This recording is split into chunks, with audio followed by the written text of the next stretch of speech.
Hair. Give it a second. Wait till I see a number pop up on the screen. Hey everybody, happy Friday. It's John coming to you from a studio. I wouldn't say the studio. The studio is a little more concrete that I'm working on something. It's the studio right now. No, it's a studio. Can I start it again? No, it's live? Okay.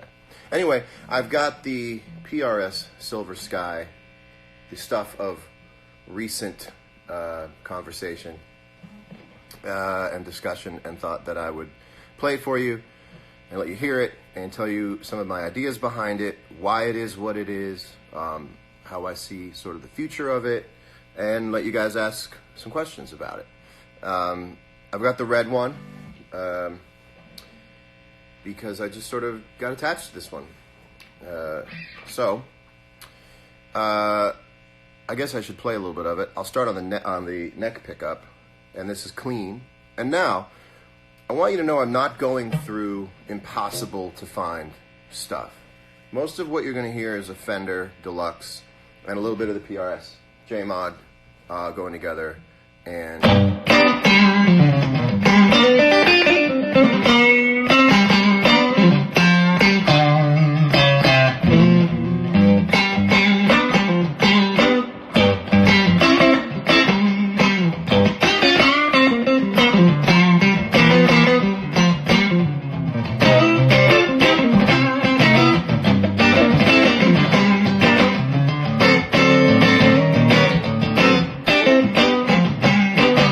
that's clean going through the Deluxe. If you put a little extra there's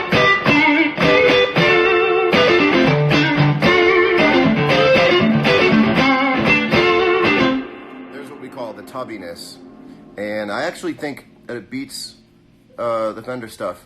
By the way, let's say the word Fender. The first thing I want you to understand is that I embrace the Fender thing. I've seen people actually like kind of disregard the Fender thing where they should regard it. Like, I want to, as a customer, like at heart, I want to see people play the Silver Sky through a Fender amp because that's what makes the sound, you know?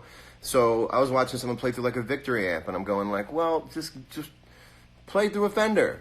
And that's the first thing I want to say is that this guitar is made to coexist with Fender amplifiers, with Fender guitars, with Gibson guitars, with any other guitar out there in the world. It's not trying to revise history. It's just a new way forward, to quote George Bush. That's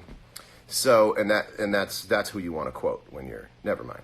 Anyway, that's the neck pickup, which gives me like you know.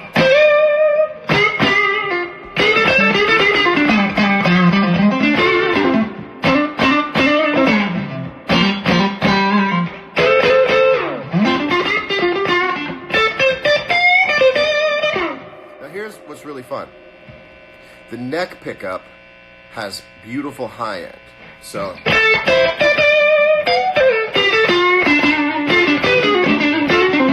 it's got that harmonic overtone thing that I love. You hear it in like Freddie King stuff. You definitely hear it in Stevie stuff.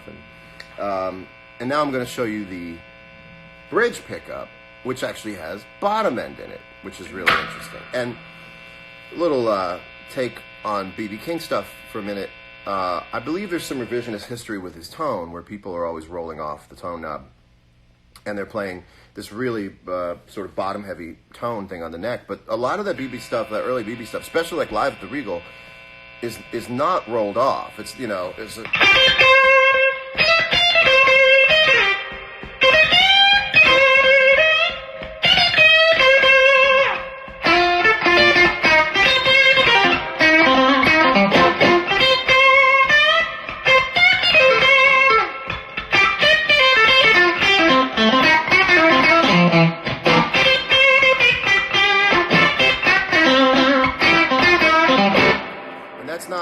I don't have a modded guitar. Paul didn't make me a special one. This is a production line guitar. And the other thing I wanted to get to, because I heard myself say about the tone knob. So here's what I want to show you on the tone knob here. Most guitars, most Strats even, have this tone knob that's sort of only really has like 3 settings. You could also just put it on a clicker. You know, it's kind of wide open, rolled off, and then like unusably dark, you know. And these controls are really, really nuanced. This almost got a studio gear thing to it. So, for instance, I'll go back to the neck pickup. Now the 2 and the 4 are hum canceling. These, you're on your own. Also, guitar players know that the sound of 60 cycle hum is just like the sound of someone breathing. But, you know, when you're up, I'll stay on this for this is quiet enough. When you're on 10, you get this extra treble kick. And when you turn down to 9, you lose a little high end. But what you can stay at 10, I don't know if you can hear that on the phone, but if you go down to 7, that's a usable tone. So I'll play. It's almost like a filter. So the other thing is that on my old Strat, when I would get one, I would turn the tone knobs down to 5 because from 5 to 10 had a frequency in there that just I wasn't a fan of. And I went so far as to, like, at some point ask about, which never happened, putting like a detent switch into the knob so it would sync at 5. Because I wanted that to be sort of the starting range because there was so much extra sort of high-end harmonic stuff that I didn't like. And so that's out. So at 10, it might be a little extra treble than you need in certain situations, but it's not this sort of unusable, kind of unattractive treble stuff. So it's got that warmer thing for me that I really like. You know some of the specs, so I won't have to go through them, but this is wired to the bridge, and this does the neck and the middle. The middle's really great too, and I wasn't a middle guy for a long time, but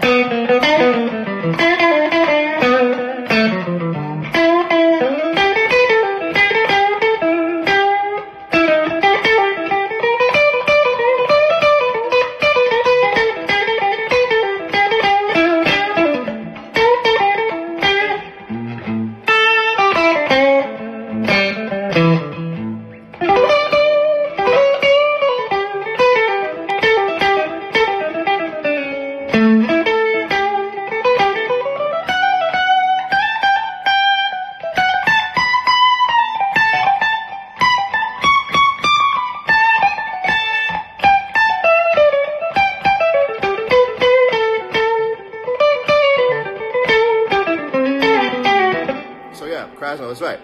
It's kind of that Jerry thing, you know.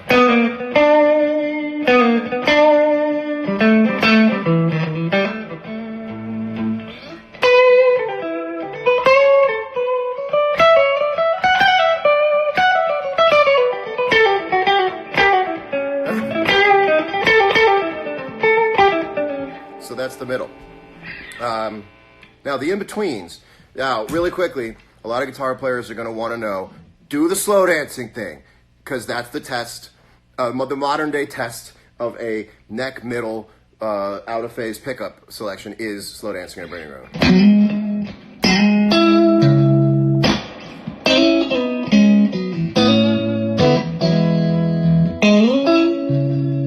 There you go.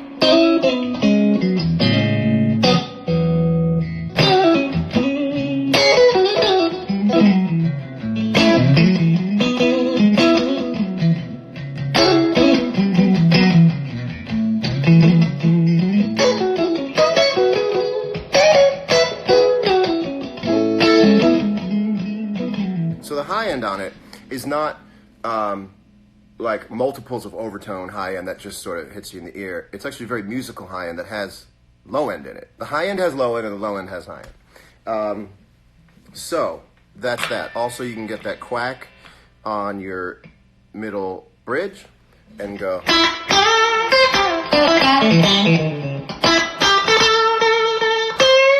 Let's take up. You know, it's got that.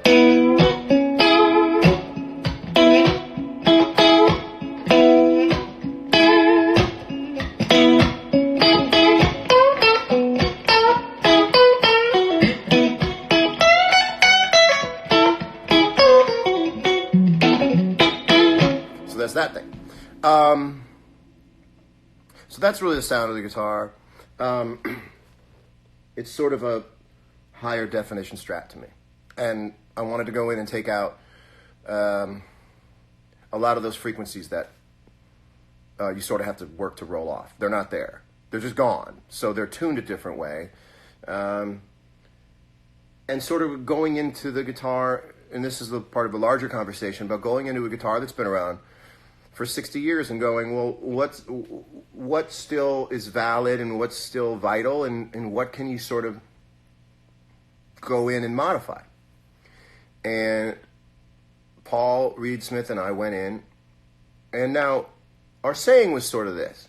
You take 100 Strats, and 2 or 3 of them are magic. The question is, what makes those magic, and how do you replicate that so that you get 100 out of 100 guitars that are magic?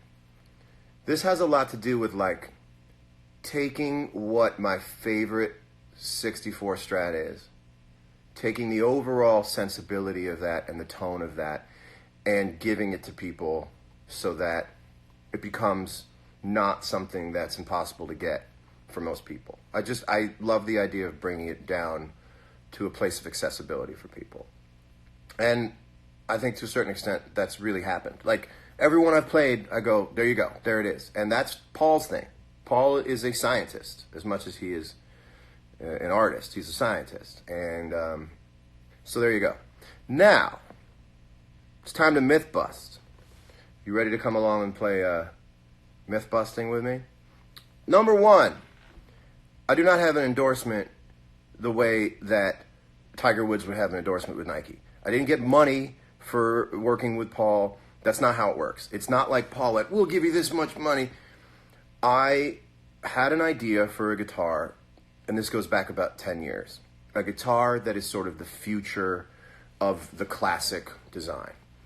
It was not going to work at Fender. They weren't going to be able, one way or another, to bring the vision that I had to life. Okay. So, not pissed off. I want to go to somewhere where they can bring the vision to life. And it made a lot of sense to go to Paul, because that's the guy who started the company. To be able to call the guy who started the company on the phone and talk directly about ideas and how to build them, that's good for you. That's good for anybody watching. Like, that's good to have an artist be able to call the guy who runs the company. I couldn't do that really at Fender because of reasons that it's musical chairs. I'm not talking shit. I never talked shit. It's just musical chairs. You don't know who to call. I get to call the guy whose name is on the guitar, and we get to build stuff together. That's too cool. And that's something that I appreciate, and that's something that anybody picking up this guitar or any other guitar in the future should appreciate, because it opens up the direct connection between the artist and the guy who designs the guitars, the guy who's still here, who can very directly make change happen with the guitar. Okay, so let's get into the guitar. Why did it take 2 years? It's striking a lot of people as sort of a farce that it took 2 years. Well, it's a game of inches when you deal, millimeters, when you deal with taking a guitar that is based off of the Strat. Again, this guitar is based off of the Strat, and I think if people understood that I'm admitting that, I'm saying, yes, I have played a Strat for such a long time in my career that it didn't make sense to me personally to look down and see a different shape, and I don't think other people would want to look and see a different shape. So here's the 3 places that you have to sort of stick in between. You want to remain classic to a design that's almost synonymous with electric guitar. You want to innovate in a certain way so that you see something new. And you also want to respect the language of design that PRS guitars have. So everything has to balance. This is all a game of balance. It's 2 years because of balance. So let's go into why you have to balance this stuff. Well, I didn't just go to Paul and say, I have this idea, make it for me or I'll go somewhere else. It was so much discussion. Guitar players know that you've got to lean your guitar up against the couch or the bed and be able to look at it from across the room and go, yeah, all right. There's a confluence of design that makes something, when every detail is right, you look at it and it becomes one thing. It's not just 6 tuners and 6 machine heads and 1 nut and 21 frets. It becomes one really great thing. Cars have it, art has it, certain Apple products, Leica cameras, you look at it and they become sort of objects of sort of visual kind of lust, So that was the thing, is we have to get the sound to sound the right way, the feel to be the right way, and you got to turn around after you put it in the stand and go, there we go. Okay, so is it a Strat with a PRS headstock? Well, it's not, and I'll tell you why. And I'm not saying this defensively, I think you might find this interesting. When you take this much meat out of the Fender pickguard shape, it throws the whole thing off.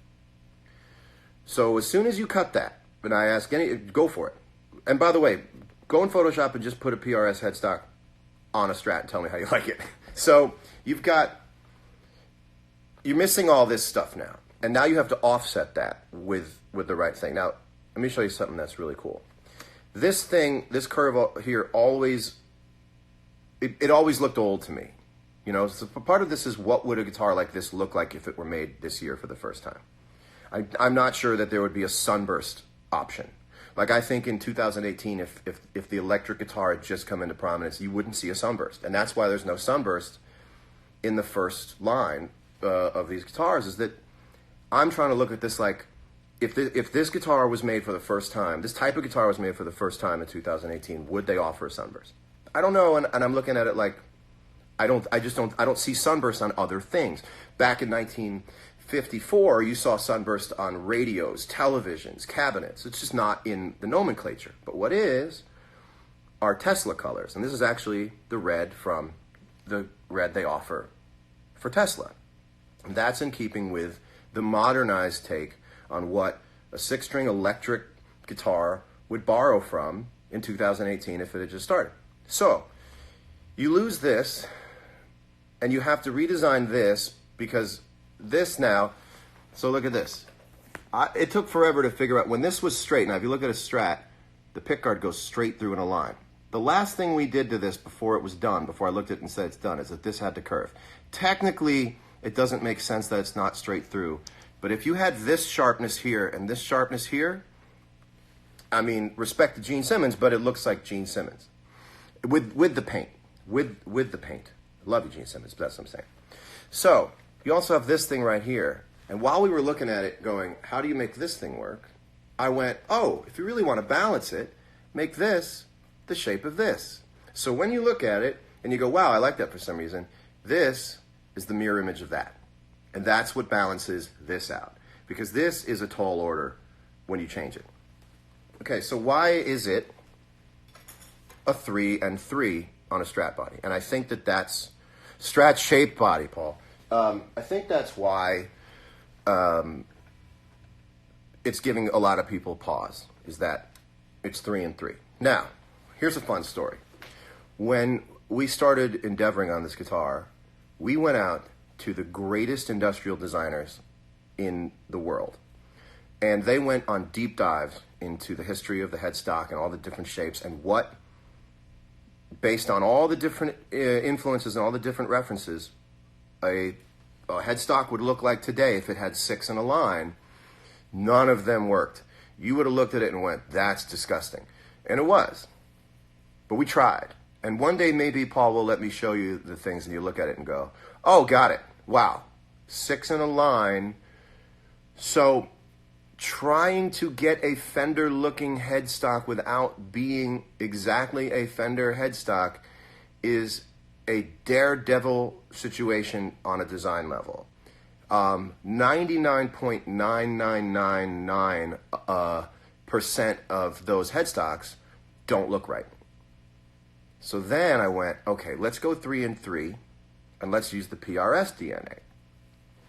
So what's interesting is that this point and this point right here are the same on my hand as my 64. So I'm very familiar with that.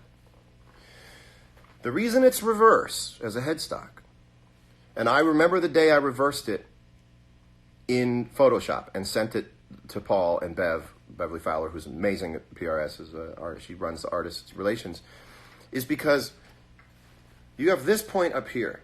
If you had this point, this ends here and this ends here, and this was up here and this was down here, you'd have a whole top-heavy guitar. Everything would be like this, and everything on this side would be short. So, true to the old kind of vintage Fender thing, it would be elongated the most here. Now that's a design thing you can't get away from. The balance is, this is taller, this is shorter, so this has to be taller and this has to be shorter. And that all of a sudden balanced it out. That's when I looked at it and went, oh, this doesn't look like a platypus's foot or something. You know, it just wasn't looking like it had the thing. So we go with the mini birds. That's another thing I wanted to be true to Paul's vision, you know, Paul's DNA. The bird thing is a genius design thing for the last 30 years, you know. Okay, so we get into the bridge. Bridge is pretty much blocked. It's the same effect you'd get of it being blocked, but it's just the springs are really tight. You get it, you take a spring off, you can loosen up the springs, you put a thing in, and you're off and running. Let's get to the radius. Why is it a 9? Why is it a 7 1/4 radius?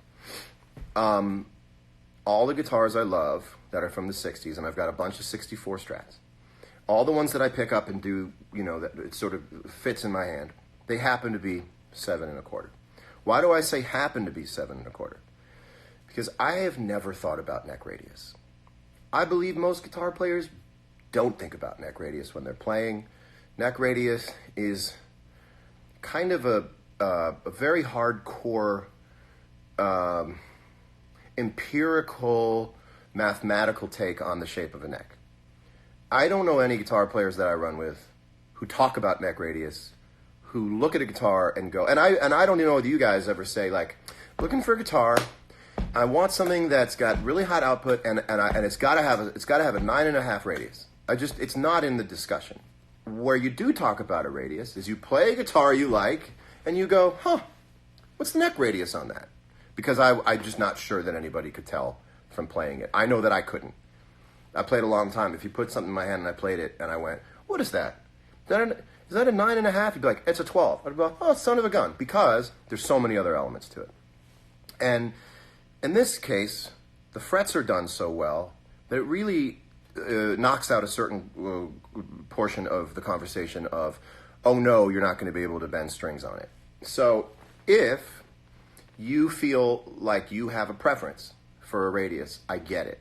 If you go, look, whenever I pick up a guitar and I love it, it's a 7 1/4. Or you go, I can't get down with 7 1/4 personally because I play it and I get it. But the idea of just sort of adopting a point of view because it's a thing. You go, yeah, 7 1/4, that's for chording, and 9.5, that's for soloing. You see the same thing in, like, photography. Photography and guitars are very similar, right? Because you can get into the material aspect of it, or you can you can get into the sort of metaphysical aspect of how you use it and what you're using it for.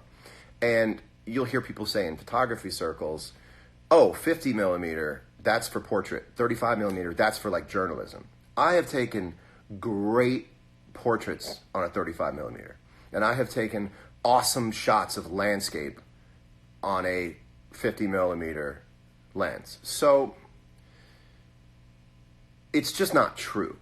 I hate to say it this way, but it's just not true. The idea that 7 1/4 is for chording and 9.5 is for soloing. It's just not true.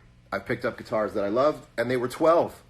Okay, picked up guitars I love, and they were compound neck radius. So that's how I feel about the radius issue.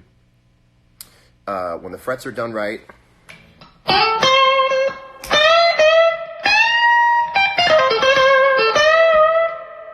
that's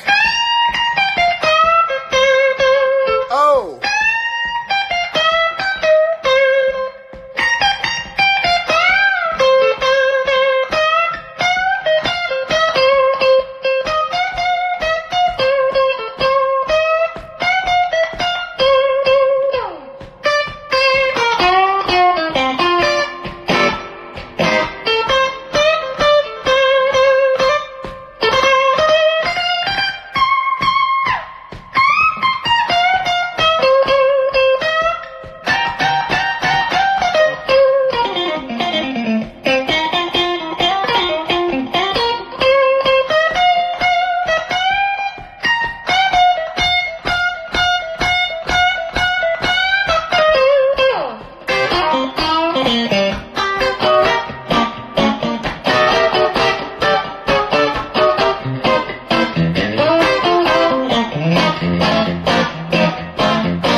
chord is really good for is...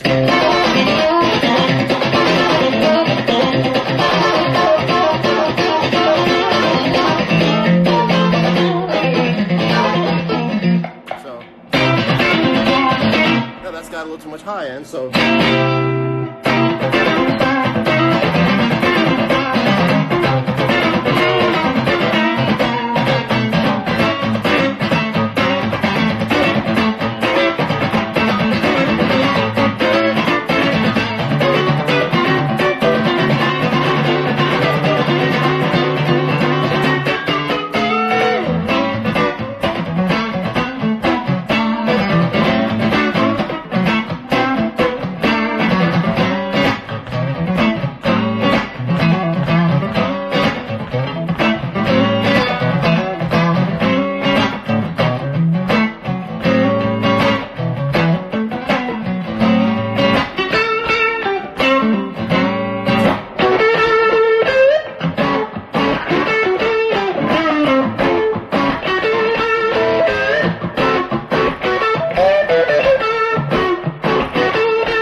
questions.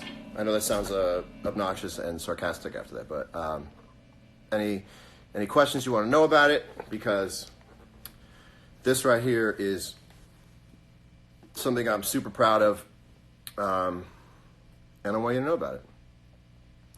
Whiskey and coffee in a whiskey glass. Coffee in a whiskey glass.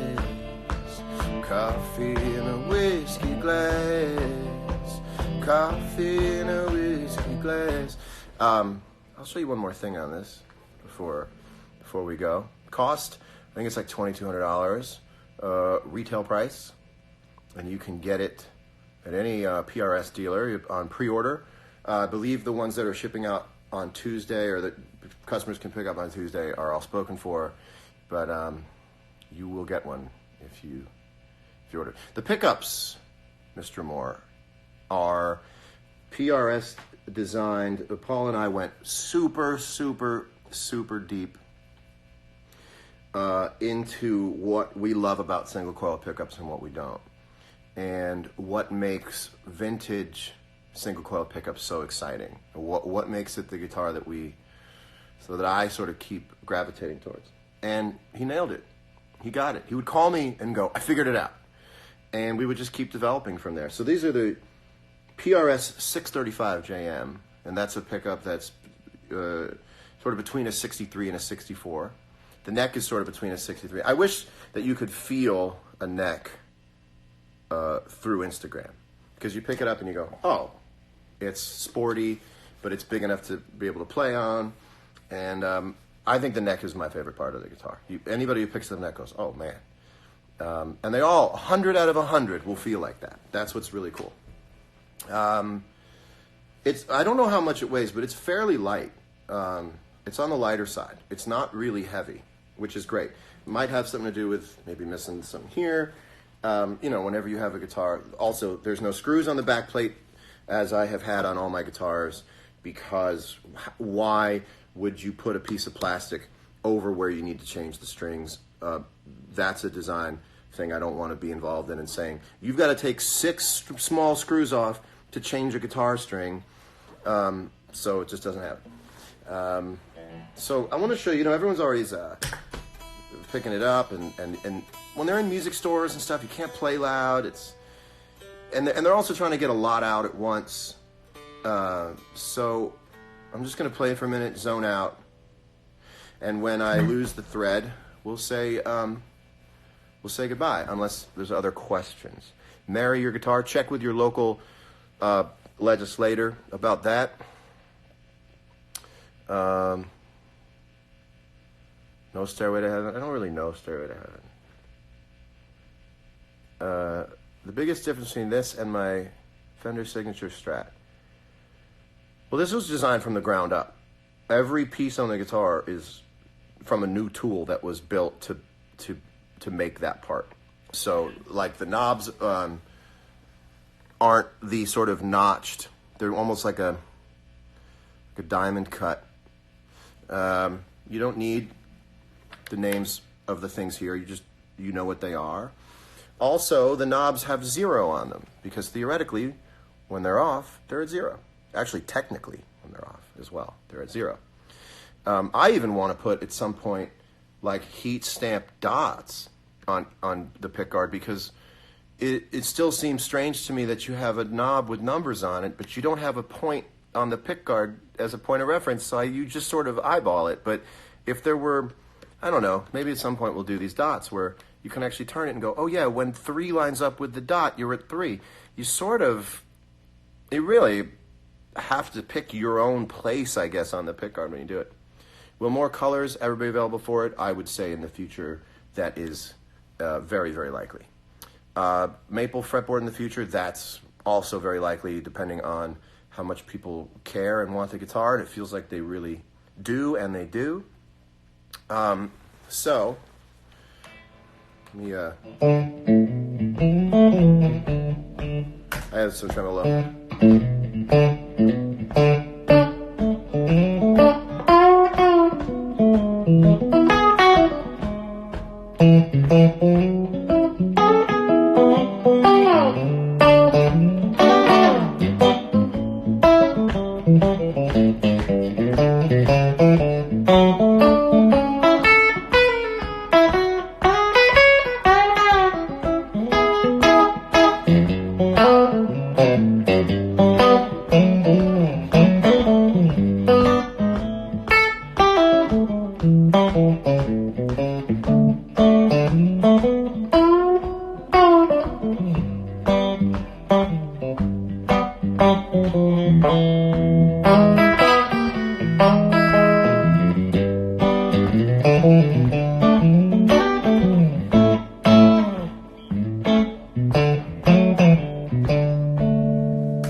That's the bridge.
So last thing I'll show you is just, as you're seeing, it's hyper expressive. You know, people, when they have a minute on Instagram to play something, they're going to play the things that I do as well, that come off the top of your head. But when you really sit with a guitar...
Hey! Thanks for hanging out with me. Have an awesome weekend. And rock on. And thanks for just being on the ride with me. I really appreciate it. See you later.